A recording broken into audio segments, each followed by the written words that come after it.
everyone, Egman here with another video, and today I've got second place from the North American Nats, Jared Lopez. How are you doing today? Pretty good, pretty good. Good. Pretty excited that I got second. Yeah, I would hope so. Yeah. So yeah, I've met you, and so not to make this about me, but I was out in Phoenix about 6 months ago. Since I just moved here, checking out the area, I went to one Dragon Ball Super Locals. You were there, and you're playing this deck with the cards available to you. Kicked my butt to the point where you're like, "Hey, let's play another game with for fun to wait it out." And you're like, "I'll use a different deck." Yeah. And then the same thing happened when I did move here. I came back and went to another locals. I'm like, hey, that guy looks familiar. Another Aandroidd 16 deck. Same result. Same question. Hey, we can play friendlies. I'll use a different deck. Don't worry about it.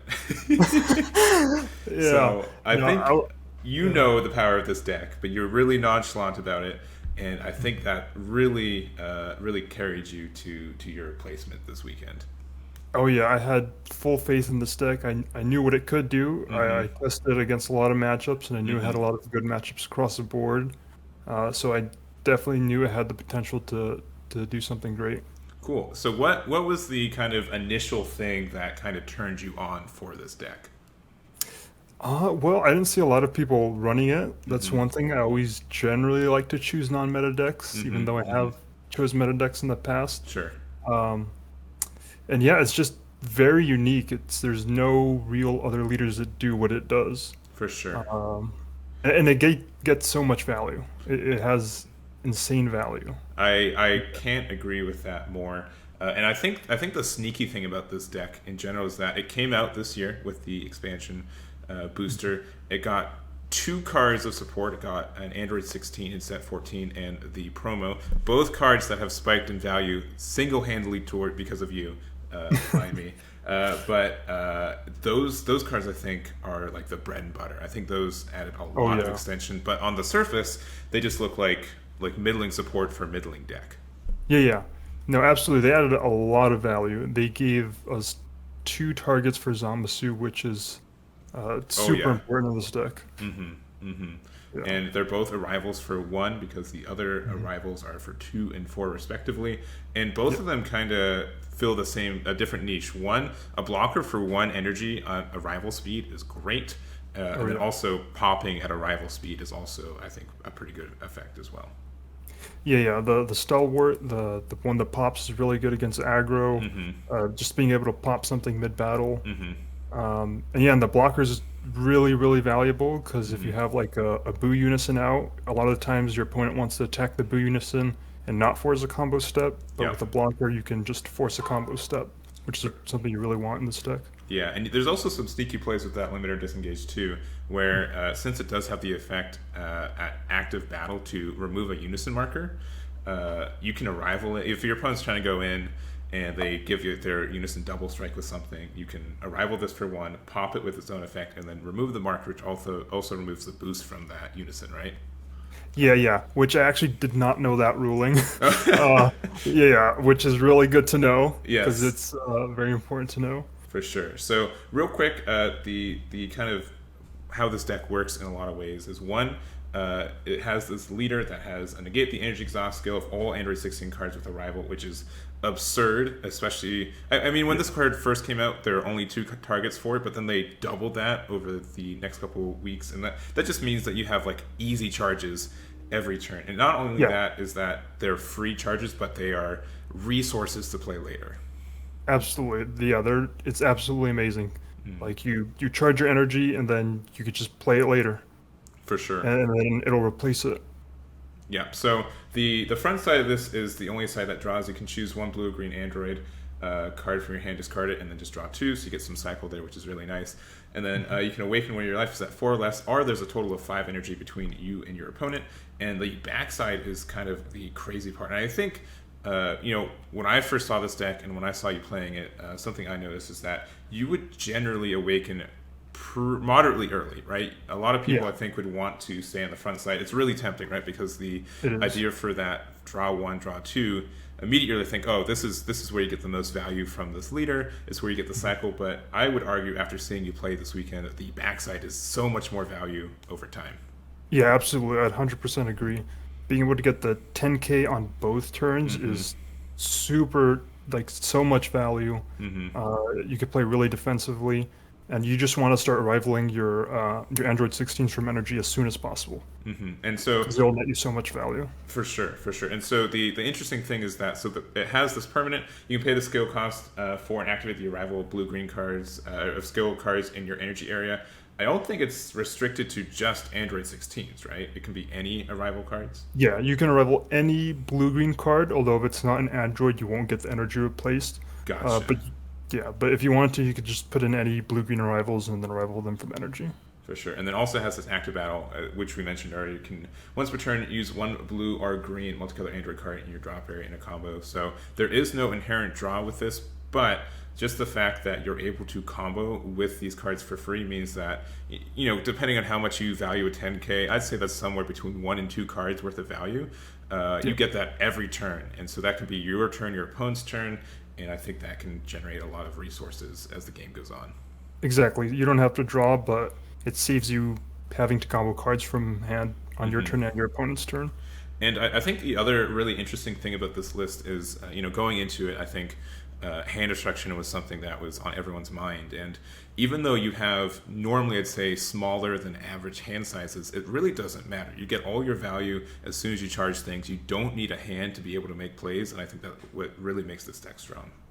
Yeah, absolutely. The fact that you don't need a hand is insane. It saved me against a Cell Surge matchup. Yeah, because I don't need a hand. You just play this stuff from energy. Yeah, and it's always easy to accept a handshake when your hand's empty already. That's the true. And I think you're like one of the only, if not the only, in the top 16 who was not running the Deborah. What's the one that the draw to when it gets 6 cards? Is that Deborah? Yeah, Deborah. Okay. So, I don't run any black cards in the side deck or main deck. Correct. Yeah, I think that is a rarity exclusively to your deck. So I think it's really for sure. Yeah, I think it's really important because if you accidentally ramp a black card, it is so bad. It's like because it hinders your arrivals because all your arrivals are specified energy cost. So that's just a dead energy the entire game. That's a really good point because normally for most battle cards specified energy is like 1 or 2, but the rest is just vanilla. For these ones you have to pay these specified energy costs for their skills, so you have to be really specific with it. And I think the other good thing about this list is that it does just have ramp inside the deck as well, which is really nice. The energy amplification is like the anchor of the deck basically. It allows you to go into Boo on turn 3. Yeah. So if you're going first, being able to play a Boo when your opponent has 2 energy is insane. It just puts so much pressure. Yeah, I think Boo is a really good unison for this list. When you're able to play it a turn earlier is even better. I know a lot of people are playing like the SS3 reboot leader because it has that ramp. And even though you have no cards, getting to turn 4 turn early to play this Boo is just can carry you for an entire game. Absolutely. It's such an insane card. So, cool. Well, I really do like the list, and I do like all the options and text for it. And then also the sideboard, I think, is actually, not actually, but there's a lot of cool tech cards that I saw you successfully use throughout the day, too. Normally, when I build my own sideboards, I put like the vanilla stuff, and I never know what to side into. I feel like it's just an extra 15 cards in my deck box. Yeah, trying to come up a side deck for this, a sideboard for this deck was an absolute nightmare because I didn't want to side anything black because if I ramp into it, it's bad. So I just had to pick the most impactful cards, and there was a few cards that really came in clutch, like the Aandroidd 21, the 4-drop. This card is a nasty tech card. So the reasoning with this is that you do have a way to play it and search it and play it with the 7-drop Aandroidd 16 Steadfast Ally. So when you play it for 4, you search your deck for an Aandroidd 21 A cost 5 or less, add it to your hand, and then you can play any Aandroidd 21 A cost 5 or less from your hand. So you can play it from deck essentially, but if you need to find another one or if it's already in your hand, it's there. And it's good as a 1-of because the 7-drop searches it. For sure. Yeah. So since it searches it, as long as it's not like the last card in your life, it does also have Yeah, this auto exactly. that choose one card in your energy, place in your drop area. When you play this card, choose all of your opponent's battle cards, any cost of 4 or less, and place them in the bottom owner's deck in any order. That is just lots of value. Yeah. So anything that tries to go wide with small things, they're going to lose their board. For sure. And I think, not to spoil the finals match, but I'm guessing you sided this card into that match. I did not. I actually Okay. did not. Okay. Yeah, I didn't think it would be that impactful, but looking back on it, I think it definitely should have. Yeah, because the reason I say that too is because they had the Lord Slug, which made it very difficult for you to search cards from your deck, and you didn't really cycle with this list as much. But when they were able to go wide with all the Deborahs and the Sun Gohan, being able to play this from your deck would have been, I think, a huge boon. Yeah, absolutely, I agree, and I definitely should have cited in that matchup. But you did also side in the East Kai though, and that I think is a really cool tech option. A really old card, but it can get a whole bunch of value when essentially your deck is a hand destruction deck in disguise. I would say. Yeah, absolutely. Isekai was probably the clutchest card in the sideboard. So my reasoning with that card was I knew my opponents were going to side in Dabura. I knew my opponents were going to side in anti-hand destruction, and a lot of the times I'm making my opponent discard on my turn. Yeah. So if I could get like 2 Kais on board, it just neutralizes the Dabura. They don't For get any sure. value off of it. Yeah, and I mean it's on color. Worst case, you play it for 1, you get a draw card. I think this is a really good choice for the deck. Yeah, absolutely. And it's also good against Bodok Riposte, the counterplay Goku. A lot of different things. Yeah, because I mean, when this card came out in BT5, like I don't think Arrival was a keyword. Like there was very few cards that your opponent would play in their turn, but now it's almost a requirement to have a deck that plays stuff in your opponent's turn. Exactly, it really is.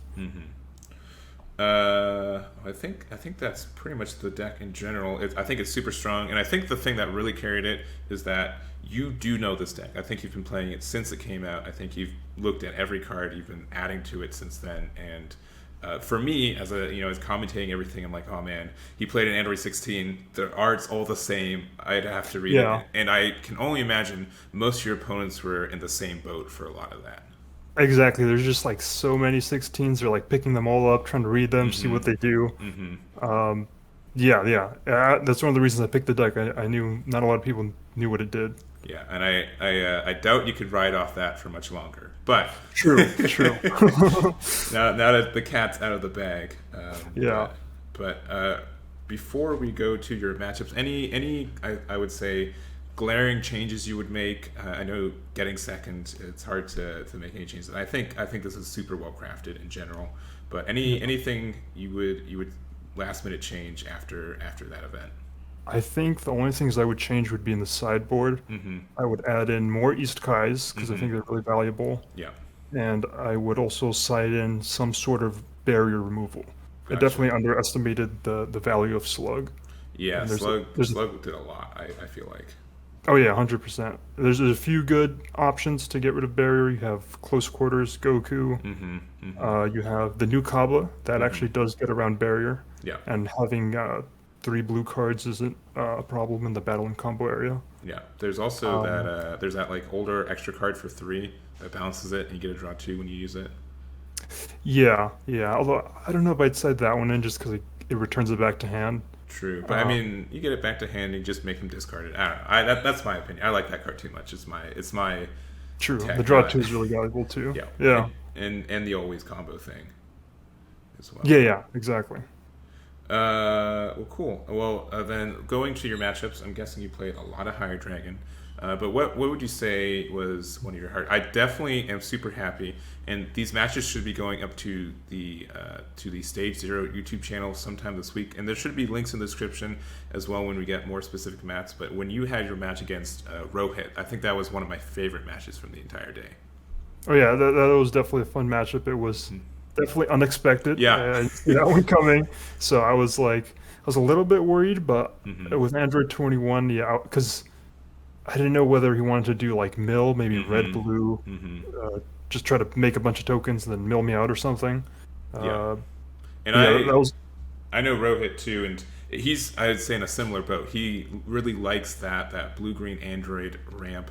and all the stuff that those decks are trying to do. And so to see kind of both you guys being really specialized in your decks and being able to know your plays really well. Like your match was, I think, about 30-40 minutes, but you guys did a solid 2 game. Like you guys both ramped up to like 8 energy both games, and it's really cool to see just how confident and knowledgeable in your own plays you guys were. Yeah. He definitely knew what he was doing for sure. For sure, and he ended up getting top 8 as well, so a really good finish for him too. Yeah, nice. And crazy to see 2 different Android leaders do that for this Nats as well. Yeah, absolutely. But aside from that, though, what would you say was the hardest match besides Andrew Duvall? Because Gotcha. I was definitely going to say Andrew Duvall. Yes, we do. we know that one was hard. Yeah. Let me think about that one. I think it would either have to be Marquise McKinley. He was playing Icarus as well. Yeah. Or day 1 Jordan Markle. Those were the day 1. We had some really close matchups. Gotcha. Okay, I didn't know you guys played one. Also, you were the undefeated for day 1, right? I don't think we've mentioned that yet. Yeah. Correct. Okay, so the only match you lost was the finals throughout 12 rounds, 13 rounds over 2 days. Yeah. That was the only match I lost. Yeah. Okay, cool. Just to clarify, just how well this deck did and how well you did with it. So, but I would say, watching your match with Jordan Markle, I think you definitely knew what was going on, and I felt like he was doing good, but I don't know if he was doing the specific things he needed to do against your deck. Yeah. It's definitely like tough to say against Aandroidd 16. Just because I don't need a hand, so it's like it's a weird matchup for Cell Surge. Yeah, because I just remember you had your hands, in the palm, you had your palms touching, and you're just like, I've got no hand, but you had so many options what you can do, and just the fact that you can combo from your drop area during the battle phase, which then turns on Arrival, which you can Arrival from your energy is just, I think, really really nice. Yeah, and I think you guys said on stream, your energy is your second hand. It is. It really is, and that's a really good boon because most people's energy is a strict -1, right? Because you have to pitch a card from hand from it, but for this deck it is not. Yeah, definitely not. You could just use your energy later on in the game. Well, I think that's everything I want to talk about the deck. I love any deck that can use Baby Hatchiyak. That is, I think, probably my favorite secret rare for. It is. Yeah, it's probably the best secret rare in the game. It just being able to get another turn it's insane. Yeah, it is, and it is probably one of the most powerful cards in the game. The only thing that really negates it is probably like the cooler counter that sees plays right now. But what a very strong card, and it really just says like sometimes you win the game, which is absurd. It does. It really does. Yeah. Cool. Well, I think that's all that I wanted to ask and say. Any closing thoughts? Any shout outs? Anything like that? Yes, there's shout outs. Shout out to my team Genki Dama. Shout out to another Arizona team, Last Legacy Gaming. They helped us play test. And shout out to all of Arizona. And to you. Thank you for having me on. I really appreciate it. Yeah, I've only been here for a little bit, but I can definitely feel the energy from this area. You guys have a lot of players, and I can tell you guys really love playing this game, and you really like trying to find out, your own strategies and figuring it out. So I'm happy to be here and be part of that. Thank you. Yeah, for sure. Well, that should be it. Does your team have a YouTube channel as well? Yes, it's Team Genki Dama, and hopefully we can get we did record a deck profile. Hopefully we can get that up either tomorrow or the day after. Perfect. Cool. Well, then I will make sure that in the description there's a link to that. There will be one on the end card. There will be a link to your video at the end card too. So I want to make sure you guys get that as well. Thank you. Appreciate it. Especially you got a really shiny deck. Like you knew, yeah. You knew you're gonna do well. So you almost max rarity based on what I saw. Yeah. And I knew this deck was going to do well, so I've been sitting. I just bought a bunch of the 5-drop Aandroids, 6-drop Aandroids when they were super cheap. And I'm sitting on 10 different 6-drops. Oh man. 8 stalwarts. Yeah. Oh, I did. Okay, before we finish, I have one more question I forgot to ask. You have Worlds coming up now because you did get the top 2. You don't have to tell me, But are you still thinking Aandroidd 16, or is there another deck that's on your mind? I might be playing Aandroidd 16. I might play something else. All right, cool. No answer. Got it. All right. Well, thank you very much. Thank you for taking up your time. I really do appreciate it. And that will be it for us. So thank you guys so much for watching, and we'll catch you all next time. Damn it.